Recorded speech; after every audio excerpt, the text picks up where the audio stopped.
Ce is hallo? Blijven. Bist du sicher wegen dem? Joi itinicho. Sitaki ubenza, anika sirikie. Two outlaws on the lam, taking the back roads through America. You can't drink enough coffee for this show. And now it's time for Monday Madness with the Moped Outlaws, Greg and Mark.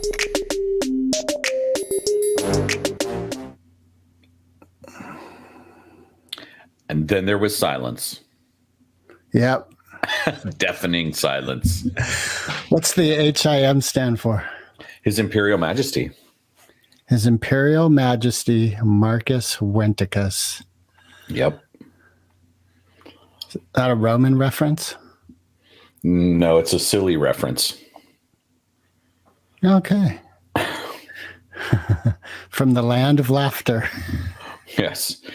His Imperial Majesty Marcus Venticus, who is so serious about being funny that he had to put the HIM symbols in front of his name.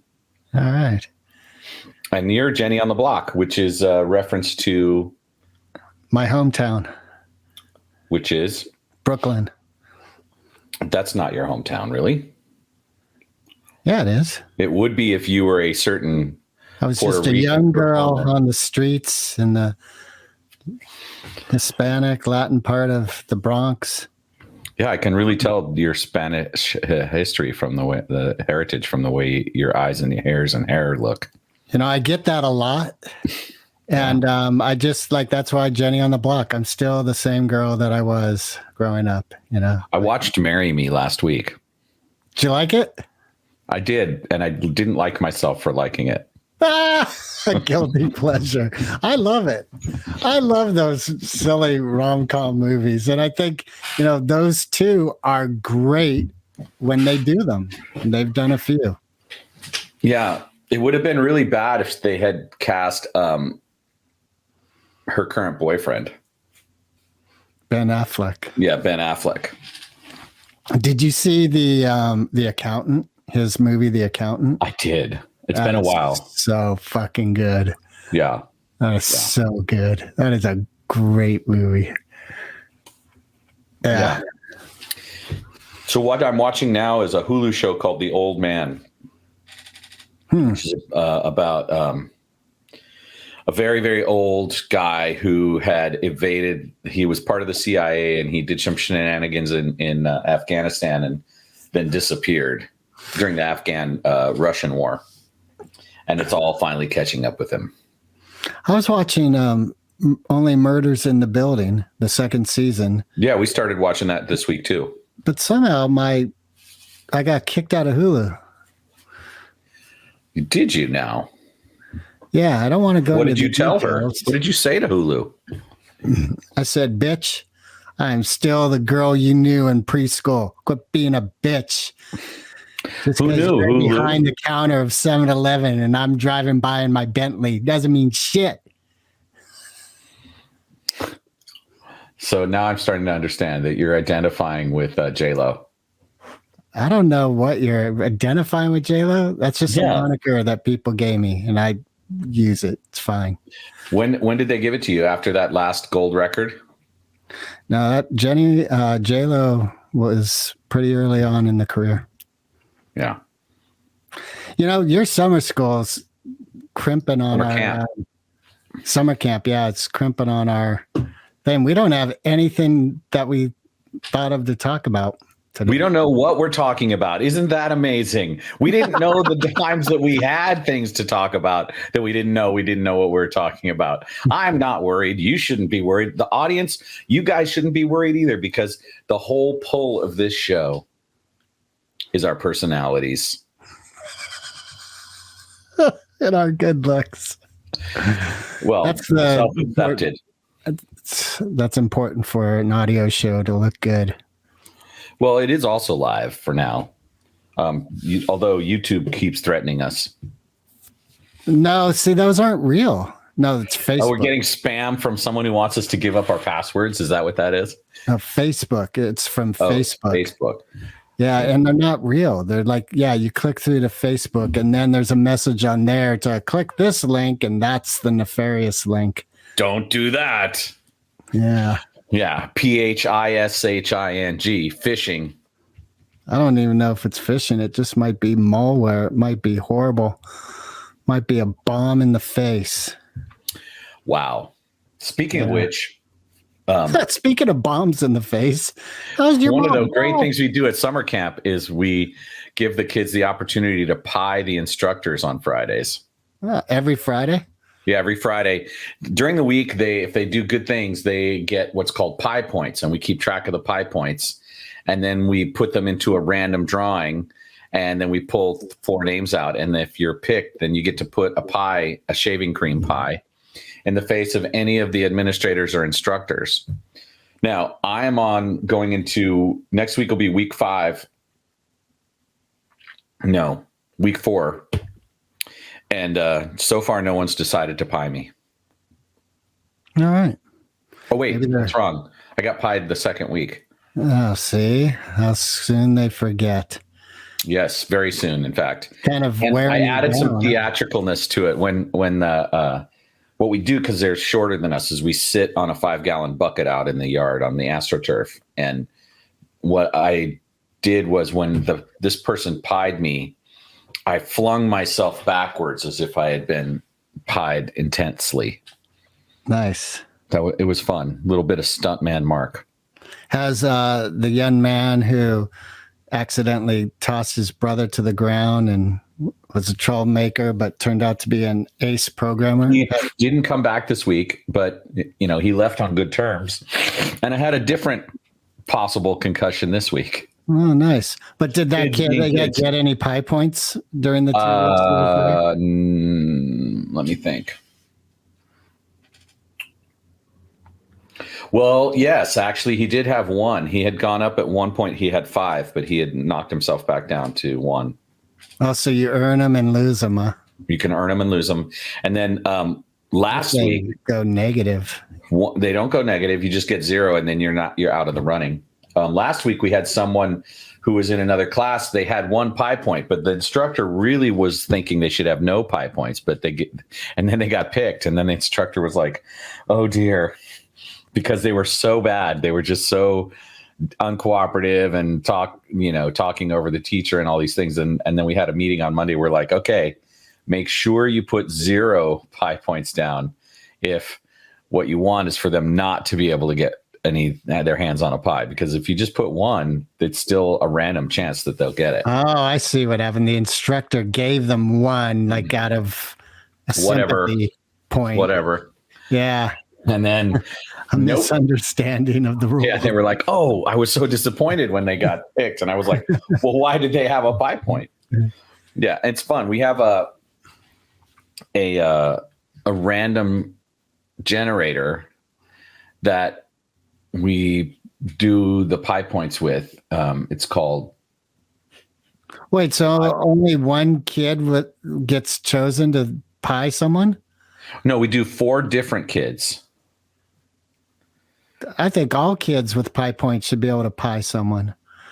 Well, no, because there's only time for like 4 pies. Okay.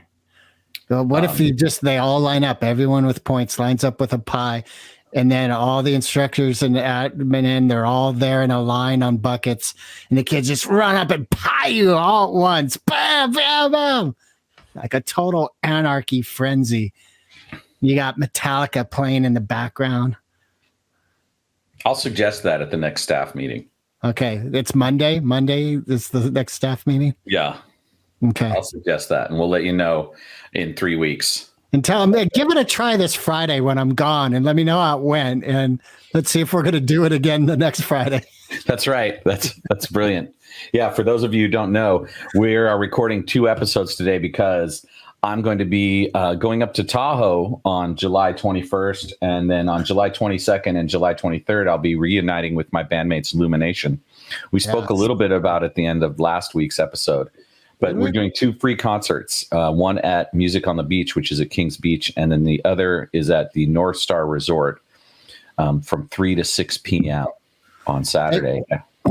What's the over-under on Bobby accidentally mentioning North Star at Kings Beach? That's a good question. As soon as I told him, he started thinking of ways he could say something and not actually trip the wire. So I don't really understand an over-under concept, but I know you're talking about gambling odds. So right now, 7-2. No, it's lower than that. Oh, really? Yeah, he's Vegas says 7-2. I know you're in the band. You have a bias. Vegas right now 7-2. He's gonna say something. Yeah. Then what happens? Are you guys no pay at all? What's the penalty if the contract's broken? Right. Well, it would be breach of contract. It would be, in theory, it could result in a bunch of different possibilities. So there's no line item about what happens if No, but there are line items about other things because they have all other kinds of rules too that would result in them not paying us at the end of the set. So we get paid at the end of the show. And if we were to do something really outrageous, like pull our pants down and, moon the audience or whatever, or, advertise alcohol or, throw marijuana at the crowd. Right. Some riot incentive thing. Yeah. Storm the White House. Yeah, exactly. Yeah, we wouldn't get paid. And the same is true for the second date. Oh, really? Yeah. We have to be. You mentioned North, what is North it? Star. North Star at Tahoe. North Star at North Star, then you get penalized? Well, they could refuse to pay us. They could stop our show immediately. They could. So both places. Depending on what we did, they could sue us too. Like that's the other thing is they could sue us. Have you read the contract like line by line? Oh yeah. All right. Are you the one in the band who's kind of responsible? Yeah, I'm the acting agent. Ooh. Secret agent man. Secret. Yeah. Do you guys do a cover of that? No. No, we don't. We had a really good rehearsal with the full band this week, and there were some songs that we were going to add for the second show that didn't make the cut because it's getting late in the game and certain of us can't remember everything. So, yeah. And we've had a couple of, we had one person say after months of discussion, oh yeah, I'll be there. I'm there. And then they decided a week before the show, they're not coming. Oh, really? Yeah. Not an integral person. One of the fluff. Yeah. All right. Yeah. Fuck them. That's money saved. I didn't say that. What I said in response was, I'll miss you. That's what I said in response. Oh, really? Yeah, because they were pretty sincere. I mean, their timing was bad, of course, but they were really sincere about why they can't make it. And COVID. No, it's not COVID. No, it's bullshit. But it's what can you do? For them, it's not bullshit. Right. Exactly. The fact that they said yes, yes, yes, and then the week before says a lot about their understanding of themselves and the relationship that they have with us. Yeah. Yeah. In a way, I just looked at it as another opportunity for us to shine through whatever challenges come up. Exactly. And make more money. We're working on a replacement. So get a robot. You don't have to pay them. No, don't think that would work. Have that kid program a robot for you guys. Have a little Minecraft player up there. I've been toying with the idea of bringing my synth guitar. All right. That would be rad. You should do it, man. Just have it there. How often do we see someone who's got an instrument on stage they never touch? Never. Okay, we never see that. You'd be the first. I thought I would set it up and give it to Bobby. Would he know what to do with it? He has no idea how to play the guitar. Well, then don't do that. But you have it. Just bring it. All right. Well, that's an idea. It doesn't really... patching it through my rig would be a problem. It'd be a lot to deal with. But it's worth it right in the middle of the set. Just bring everything down for like 6 minutes. We get a break. I could do it during the set break. Oh, there you go. All right. But I would just set it up at the beginning because Well, I there would you go. need it for the whole show, right? Because, all right. Yeah. All right. So what's the hassle with patching it through? Well, my guitar rig is set up very specifically to maximize the tone for the way the electronics are set up, right? And so anytime you add something new to that, it often creates sonic anomalies like either hums or level changes, and it's all hardwired. I had my pedal board, built by some guys down at Bananas at Large, right? Because I wanted it to be rock solid, so that I could lug it around and throw it down on stage and have it work consistently. So finding where to patch it in would be tricky. And then making it match volumes. Then the third thing is the guitar I use to play synth on isn't as cool for the standard tones. So the idea would be to switch, between seamlessly, and I haven't rehearsed that. But one way to do it would be, to try it at my Wednesday or Tuesday rehearsal and see how it sounds. I know already that when I tried to use it in the old iteration of the band, they were all very much opposed to me using it. So, Was there a bias about the synth tone? Like we're not going to have no synth. I don't think it's that we weren't going to have no synth tone. I just think that that it's not the kind of thing, it's not organic enough in terms of my ability to perform with it. Oh. So, When's the last time you played it? a couple months ago. All right. That's, There's some good tones in it. The tracking with the synth guitar thing isn't as quick as some things. And it does weird stuff. Like their synth guitar is weird. Didn't you see Robert Fripp doing it? Didn't you go see him do something last year? No, that was someone else who went to that show. Yeah. If it's a well integrated part of your rig and you debug it sufficiently, it can sound great. You know who was hell of into that? I just thought of his what's his name? Sammy Hagar was the lead singer. I just spaced out. I've been Montrose. Yeah, Ronnie Montrose. Yeah. He was heavily into that in the early 80s, mid 80s. I would like to cover Town Without Pity as a reggae song. That's a really great melody that Montrose was famous for doing. Yeah. Anyway. Yeah. So no, I'm more prone to stepping forward with the guitar tones I have. Like one of the realities is that as I was rehearsing, I was like there's 3 pedals on this pedal board that I'm not even going to use, but I still got to lug them around to the show because I had Bananas at Large weld them into the. They are well attached. That's true. Yeah. But I like my tone. My tone is just where I want it right now. So I don't want to mess with it. And I also don't want to mess with the confidence that I have. Like right now, I feel really solid. Like I don't think my bandmates have this level of confidence in me. But if I were to have to take up some of the slack on the second day's performance because we can't replace the sax player, then I would gladly step forward and do what I do with what I have in my tonal arsenal right now. Well, and that would be fun. Man, you have this thing with the band. Like that's been an ongoing narrative where you believe, I'm not saying it's right or wrong. I'm just saying where you believe your bandmates don't have faith in you the way you believe it's warranted. Yeah, it's hard for me to talk about this subject. Let's breathe into that. Breathe. Yeah, that's what I did is I took a deep breath before I responded.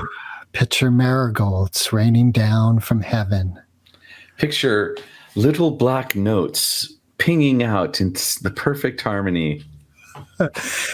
Screeching their way through the heavens in a sonic burst of electric magic.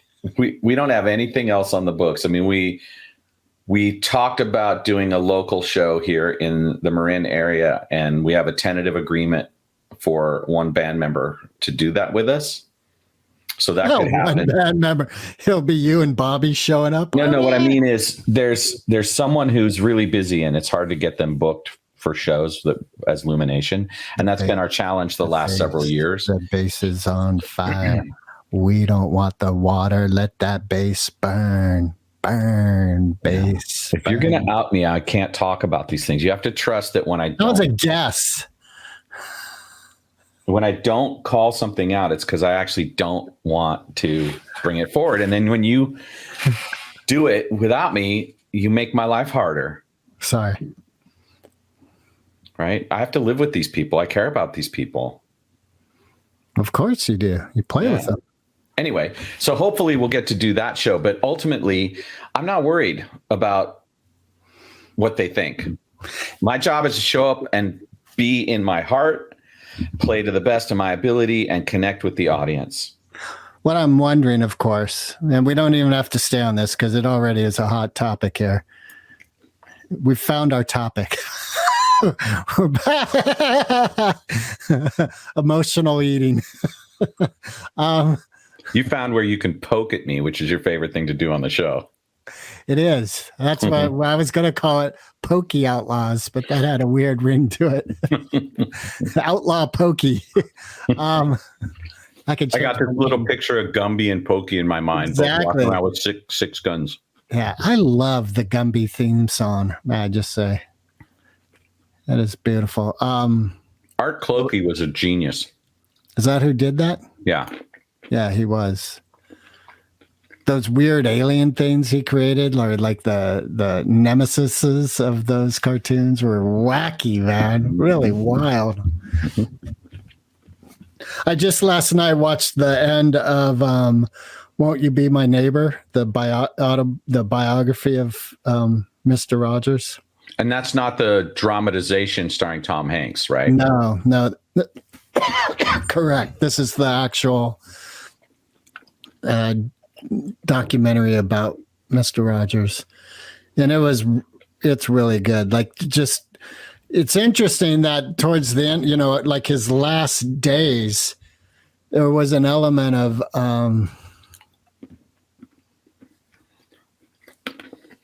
like his will got stronger. He was more like the puppets. They talk about how did you ever see it? I seen the documentary, but it was 3 years ago. All right. So remember at the end, like King Friday, who was kind of stern and all, like they say, like before at the beginning, and he was that tiger, kind of bashful and that, but then at the end of his career, like really, like right at the end, he was King Friday and a little less willing to kowtow and a little more assertive. Mr. Rogers finally found his balls. Well, he did have that famous scene about anger and playing the piano, and you could play angry, and he pounded the piano. But what was cool is just his, like, really about being good, and then how the media just came after him, like New York Times and Washington Post, and like real upper brow media went hard on him, and. Yeah. They totally missed the point. Yeah, exactly. Because their whole thing was that he raised a bunch of pussies, that everyone is special just because of you are. Well, there's that. And then the reality is a pussy is extremely don't go into your biology. Flexible. This bullshit. Oh my God, I'm gonna throw up. Why do you have to ridicule me, man? Fuck you. Yeah, that's why. Because there's mamby-pamby falling in line in this trough dug out by the feminists before thee. Just because you can't understand it and can't get it in your head doesn't mean that it needs to be ridiculed. It actually does. That's the American way. If I don't understand, speaking of stuck in a rut and unresponsive. Anyway, I think kindness is a strength, and so I would tend to agree that Mr. Rogers represents a powerful kind of kindness and compassion. Yeah, and that was his through line all the way through was kindness, compassion, and that people are special just because of who they are. I think the real disappointment in his life was not getting chosen for the NFL draft. That really hurt his feelings. Well, yeah, but that was early on, and that would be so damn funny. Mr. Rogers as a quarterback, the Tom Brady of the 20th century. I did have a question, but now I can't remember. Yeah. Because I now remember, like last week when I was talking about love and do I know I'm loved, and that I recognize that the piece of me that says I don't know that I'm loved is in opposition to who I want to be, my ability to attain my goals, probably not founded on truth. Yeah. And I was wondering if there was some namby-pamby spiritual bullshit I wanted to say about that. Yeah. No, if there's some similarities with you thinking the band doesn't trust you the way you want to be trusted. I think if we really penetrate the core of this area of inquiry, my skills as a soloist are really not that great. But my desire to exercise them as they are and just put them out there and let the audience do whatever they do with it is greater than my bandmates' desire for me to do that. And that's okay. I understand them around that, right? And what I've come to is I don't buy into the idea or the doubt of that I shouldn't play melodically or shouldn't play solos or that I can't do something exciting for the audience, right? I think the drummer and the singer, who neither of whom play guitar, they relate to it from their point of view, and I get it. We're all artists. We're all creators together. What I've noticed about this experience is that a lot of the old bugaboos, the things that we're wearing on us in the relationship, aren't present. We're all having a good time. That's awesome. And that's largely due to the fact that we took a break. Right. We stopped grinding against the sore spots that we have for each other. And we got to this place where we appreciated it. And at rehearsal last Wednesday, I noticed there was a point where I could feel it all gel. And we were in that really solid spot. And the bass player, Jen, she looked over at me and she had this giant grin on her face because we were locked in that groove that's super energetic. And at the same time has that like white boy reggae feel to it. So it's kind of chill, but also energized. And we're just loving each other and having a good time. And that's all that really matters at the end of the day. That's what the audience experiences. And I think that's why, after a 2-year absence, the North Tahoe Business Association just said, hey, you guys want to do the show again? And we're like, yeah. And then the guy who mixes that show just basically offered us a thing that he books the next day because they remember how it feels to be in our presence. And I think that's showbiz. You don't let any of the behind the scenes, trials and tribulations show. You just come through with the best that you can give, right? Right. And I'll give you some insight. When we were rehearsing last week, there's this song by Ziggy Marley that we cover, and there's a part where I take a solo in it. And the solo is actually pretty well constructed, and it's cool. And after the end of it, my friend Tim, who was my guitar teacher for a while, who's also an amazing guitarist, he said to me, so here's what's happening. When you get nervous, you're bending notes, and so your intonation is off. And if you don't even need to worry about it, if you just play it straight, it's going to sound great. And he pointed out the thing that undermines my playing is that when I get nervous, I tend to pull notes out of tune with where they can be. And it's really just about trusting the guitar, trusting the fretboard, and trusting myself. And I noticed that when I do that, I'm more fluid and I'm more happy and so when in the old days, when things were rough and my ego was bruised and I was really super nervous, that meant that I wasn't playing well and it sort of fed itself. Right. So that's the nature of that whole thing. And, it's like a language. Soloing on guitar is a language. And so people who are really articulate and speak that language very well hear, what might be a 12th grade conversation versus a master's degree level, English majors conversation. And to them, it's just not as interesting. For me, the same emotion goes into the level that I'm at. And so I'm like, well, they're my emotions. That's what I do it for. I'm just going to get out there and play. So far, after I'm 59, I've been playing for 30 years. I've been doing live shows forever. No one has ever booed me or thrown anything at me. So I'm not worried. Awesome. That's good. And, I'll just be honest with our audience. When I was 17, the Van Halen album debuted. And I was so intimidated and disconnected that I dissed Van Halen.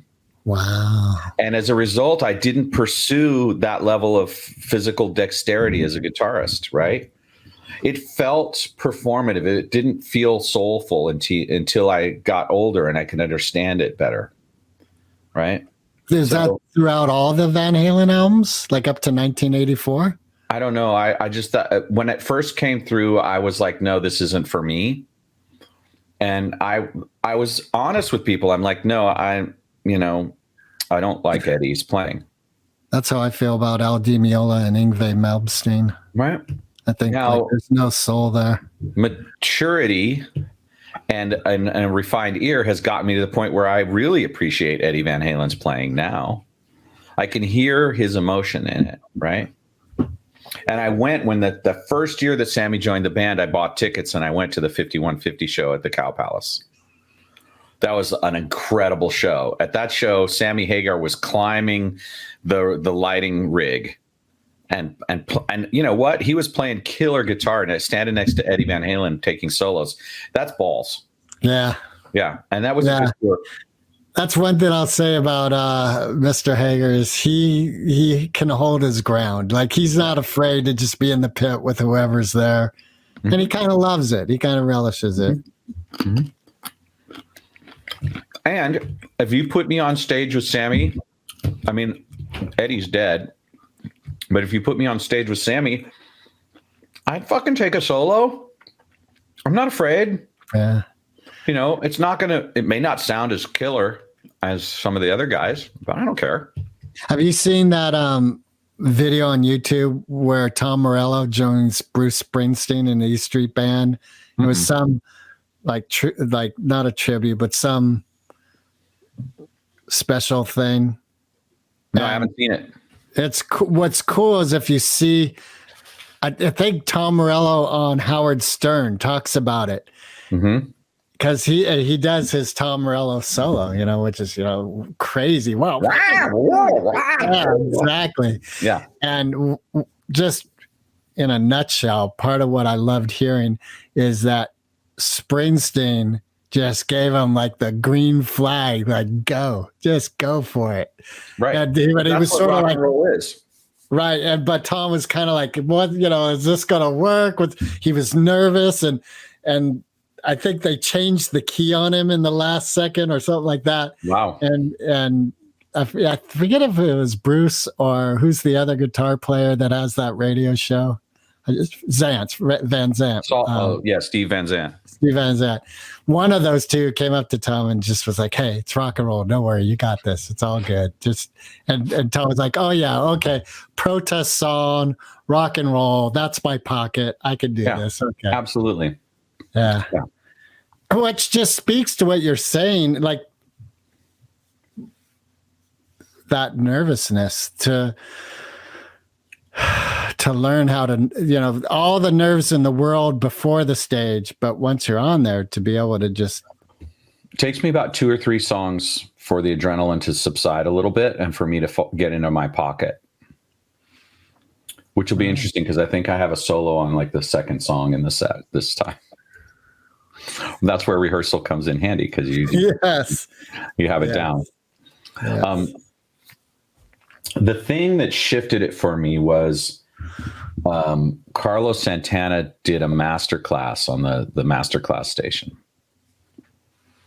And he talked about the energetic aspects of what it means to play a guitar solo and how you do it physically. And so what he said was really potent. He says, you put 2 feet on the ground and you feel it come all the way up through both your legs into your cojones and through your heart to your arms.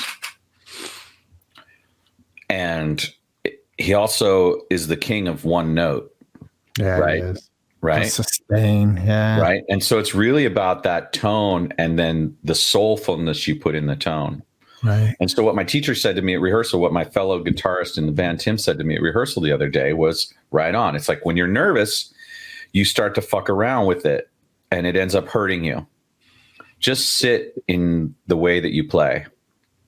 You know, the other thing is I close the show. Literally the last song of the last set has this little riff that's also the opener. The song starts with this cool riff and then it ends with the cool riff. And that's my riff. Right. And so I nailed it at rehearsal and I'm like, yeah, there it is. That's the punctuation note. Right. And then the other thing is we play this song by Sublime called What I Got. And in What I Got, there's a guitar solo. And whenever you play an iconic song like that, people hear that solo in their head exactly as it sounded on the record. So you have to get it. So I got that and I nailed it at the rehearsal too. So this is going to be a great show. People are going to, and the harmonies, that's the thing about Lumination that we often overlook is when Tom and Bobby and I sing our harmonies together, it's a potent thing. It sounds great. And we're not the Eagles, right? But it's good. Yeah. Yeah. Shit, I just saw a band. Oh, it was what's his name talking about Guns N' Roses, and he was talking about like things really changed for them as a band when they put energy and emphasis on the harmonies that they were doing with what's his name? Duff, the bass player? Yep. Duff and yeah. He mostly. I don't see anyone else in that band do many interviews. He seems to be the one guy that is willing to talk to the press. Yeah, that's pretty true. The other thing I saw was this really cool interview with Joe Perry from Aerosmith, where he talked about how after Aerosmith's initial hits in the 70s, they kind of had broken up and they'd fallen on hard times. And he had this 1950s Les Paul that he had to sell to kind of keep I saw it. Slash got it. And Slash had it. And then on his, I think it was Joe Perry's 50th birthday. Yeah. Slash, because Joe Perry tried to get him to sell it to him for years. And Slash is all like, no way, dude, I'm not selling you this guitar. This is my guitar. Yeah. Then for his birthday, Slash gave him the guitar, which I thought was a pretty cool story. Super cool story. Yeah. Yeah. That reminds me of that Peter Frampton. Have you seen him talk about his guitar? Yeah, I know that whole story. And in fact, when I was still living in Oakland, I think I was at 18 at the time. There was this music store there called Leo's Music. And I was working in the restaurant business at that point, and I had, I think, Tuesdays and Wednesdays off. And so I would come from Mill Valley, where I was working as a dishwasher, and then stay at my dad's house in Oakland because we would rehearse. And so I'd stay over Tuesday night, and then Wednesday, I would go back to Marin like late. And so one Wednesday morning, I just decided 10:30, 11 a.m. when Leo's was open, I was just going to go to the music store because they were one of the great Oakland music stores at the time.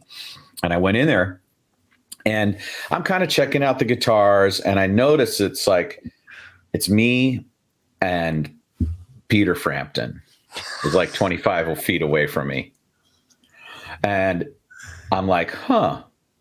But it was that kind of place. It was called Leo's Pro Audio. They would be the place that I remember Leo's. Yeah. Yeah. And so I was messing around looking at all the different guitars, and I went up and I said, "Hey, Peter, man, I saw you at Day on the Green, and what's going on? Why are you in here?" And he's like, "Oh man, I lost my Les Paul.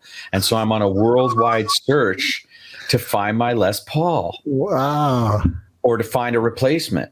And I said, "Oh my God, that's horrible." And he was super friendly, right? It was just me and him. There's no one else in the store. And he pulled out he had like a leather bag that was like all of his stuff. It wasn't a man purse. It was more like a briefcase. And he pulled it out and he literally had like 30 Polaroids of the various Les Pauls with little notes on what store had them. And he was trying to replace that guitar. And he says, I'm having the toughest time. Nothing's quite like that, baby. Yeah, that's what he said when he came back to it. He was like so shocked because he had given up. You know, there was like, what, 30 years had gone by? Yeah. Something crazy. So I saw him at the early part of that journey.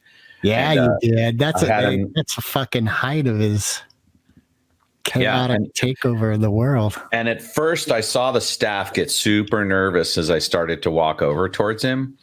And it could have gone badly, right? It could have been the whole fawning fan thing. But I was, for the longest time, I've really related to musicians as human beings and not as demigods. And so it was really easy to have the conversation with him and then say, well, it was great chatting with you. I look forward to the... we got some watchers. Yeah. Mariolis is Mara Rings. Welcome to the show. Well, thank you for butchering that name. Oh, and there she's gone. Oh, well, yeah. Anyway, so Peter Frampton and I had a nice little conversation, and then I let him be. I just was like, well, I'll see you later. I can't really afford to buy anything, but I love coming in here and looking around. He's, I know how that feels. I used to be that guy, right? But not anymore. And, he asked me a little bit about, what we're doing. And I was like, yeah, we're kind of a blues rock band. We just playing in the garage, nothing too special. He's all, well, keep it up. Right. And I'm proud to say I've kept it up. I'm 59 and I actually cover a Peter Frampton song in the cover band I play in. All right. What song? Yeah. And Show Me the Way. Okay. And I got the talk box and everything. Oh, really? That's maybe the thing I should use at the show because that's on the pedal board. The talk box is on the pedal board. And that would be a thing. Lumination's never had anyone play a talk box solo before. That could be rad. Yeah. Maybe that's the thing to do is set that up and be like ready to go with one of those at some point. Yeah. Give it a shot Tuesday. See what happens. Yeah. Yeah. It's a good idea. Damn. Now we got 4 people. That's great. Let's bring them on the show. Happy Saturday. Leave a message. Where are you guys in the world? Yeah. One of them bounced. All right. We lost one. Anyway. Yeah. When we start talking about major stars, meeting major stars. Maybe we should start part 2. What would part 2 be? Well, you're kind of cutting them short. It's only 42 minutes. We're going to do the full hour? It's a gorgeous day. I want to go to the beach. Okay. All right. The beach be one of the best things we got. That's it's true. Not what you have on, but what you have not. I'm going to be going to San Anselmo. My girlfriend's art show is opening. Oh, really? Yeah. Well, it's not hers. It's the art that they have there that she teaches. It's the students she teaches art show. But we're having the whole staff there, and we're gonna, hang out in San Anselmo and do stuff. And is that woman who I was chatting with and the potential of dating? Is she still there? I forget who that was. Oh, thumbs up from Doran. Hey, Doran. Yeah, she's still there. Hey, Doran. Hey. In fact, she had to put together bring Doran on the show. Click her through. Like, if you want to join us, I'm gonna give her the link. This on the comments. Yeah, we can talk about Doran and my early days as musicians. Click that link, Doran, and you could join us. Yeah, that was a fun time. Doran wrote great songs. Yeah, Doran's my sister. Oh, really? Yeah, I've known her get her last before name? she was born. She was your sister before she was born? I knew her before she was born, yeah. I was born with a plastic spoon in my mouth. Okay, well, there's the link in the... Yeah, if she wants to join us, she can join us. Otherwise, she wrote some great songs. Like, one of the things that's cool about Doran is that I remember her being 3 years old and us living in an apartment in El Cerrito. and we were just kind of casually getting ready to go out, and we're walking down the apartment steps in front of the apartment, and she just turns to me and says, "Mark, when I grow up, I'm going to be a singer." And she was so committed to that, and she eventually got her degree in jazz vocal arranging. And her professional career never took off in a big way because she was a mom and an educator, and the emphasis became about different things in her life. But her compositions are fantastic. And probably the one that's most near and dear to my heart is she wrote a Christmas carol in the round for me called Marc's Canon. And it's this thing that's set up so that by the time you're singing the fourth verse, the guy who's singing the first, second, and third, they're all lining up. And so it's this cool harmony that forms when you sing it in the round. And it's really she doesn't have Safari, so she can't join us. I think any browser will work. Yeah. I think. Yeah, it should work. I use the Google one. That works for me. Chrome. Anyway, so yeah, Dorn wrote this amazing Christmas carol, and she called it Marc's Canon. It could have been anything because it really isn't about me. Maybe she wants to join Neil and I when we go Christmas caroling on the winter solstice. Well, that might happen. She lives in Arizona and LA, depending on what she's doing. Wow, so she's not up here often. But yeah, and she's an entrepreneur too. She's busily working on her own, teaching business. She does tutoring and all kinds of stuff. But yeah, and I have her music archive. She sent me a whole bunch of cassettes and CDs from all of the compositions she's made, and I haven't made time yet to start getting through that. But it'd be great to build a website with all that stuff on it, so that people who know Dorn could listen to her brilliance and really. Did she put anything on Spotify? She hasn't yet because most of it's done on analog stuff, and if she had it digitized, she might. But she's also extremely detailed, and so there's a bunch of stuff she might say, no, that's not good enough for release, which I don't blame her. But of course, when I listen to that stuff, I'm like, it's good, it's fine. Yeah, that's the funny thing with I recorded an episode of Live with Greg this morning with a friend of my son's, and he was talking about all the anxiety that he had during his middle school years, and he was attributing it to, in one aspect was his desire for perfection for himself and everything he does, and how that would create this anxiety in him. And now he's learned to live with the anxiety, because I asked, do you think is it healed or anything? He's like, no, it's still there, but what I've learned is how to live with it instead of it. Next time, she says. Yeah, so she could be a guest. Get in touch with Marc and he'll invite you to be a guest. We can talk about music. We can talk about whatever you want. About Marc's opus. What's it called? Marc's Canon. Yeah. Warfare. No, a canon is a type of. I know what it is. That's so funny because I only show my canon to my girlfriend. It was yesterday. Civil War. Yeah, it seems like we're heading that direction. Really? Oh, you mean the country? Yeah. I thought you meant you and your girlfriend. I was like, whoa, wait a minute. That's kind of transparent for the podcast. Whoa, easy there. I definitely wouldn't share that if it were true. Yeah. Yeah,